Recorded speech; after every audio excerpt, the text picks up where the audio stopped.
அண்மை செய்தி வந்திருக்கிறது. தென்காசி மாவட்டம் சங்கரன் கோவில் பகுதியில் பள்ளம் தோண்டும் போது வீட்டின் சுவர் அப்படியே இடிந்து விழுந்து விபத்து நேரிட்ட அந்த காட்சிகள், அந்த வீட்டின் சுவர் அடியோடு உருக்குலைந்து இடிந்திருக்கும் அந்த அதிர்ச்சி காட்சிகளை இப்போது பார்த்து கொண்டிருக்கிறோம்.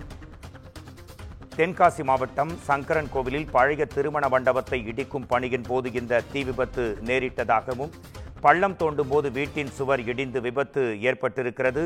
அது குறித்த நேரடி காட்சிகள் இவை. தென்காசி மாவட்டம் சங்கரன் கோவில் பகுதியில் பள்ளம் தோண்டும் போது வீட்டின் சுவர் இடிந்து இந்த விபத்து நேரிட்டிருக்கிறது. கட்டடப் பணிக்காக ஜேசிபி மூலம் பள்ளம் தோண்டும் போது அருகே உள்ள வீட்டின் சுவர் இடிந்து விழுந்த அதிர்ச்சி காட்சிகள்.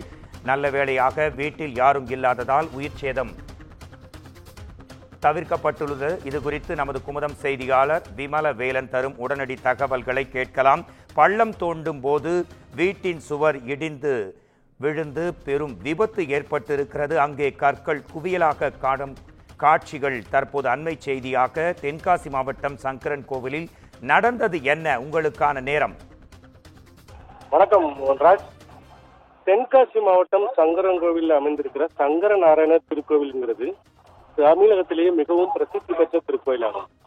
இந்த கோயிலுக்கு தரிசனம் செய்வதற்காக தமிழகத்தில் மட்டுமின்றி சுற்றுவட்டார பகுதிகளில் உள்ள ஏராளமான ஊர்களிலிருந்து தினந்தோறும் 500க்கும் மேற்பட்ட பக்தர்கள் வந்து செல்வது வழக்கம். இந்த நிலையில சங்கர நாராயண திருக்கோவில் வளாகத்துக்கு முன்புறம் இருந்த பழைய கல்யாண மண்டபம் ஒன்றை இடித்துவிட்டு அதே இடத்துல அறநிலையத்துறை சார்பில் அலுவலகமும் அதனுடன் சேர்ந்து அன்னதான கூடமும் அமைக்கும் பணியானது நடைபெற்று வருகிறது.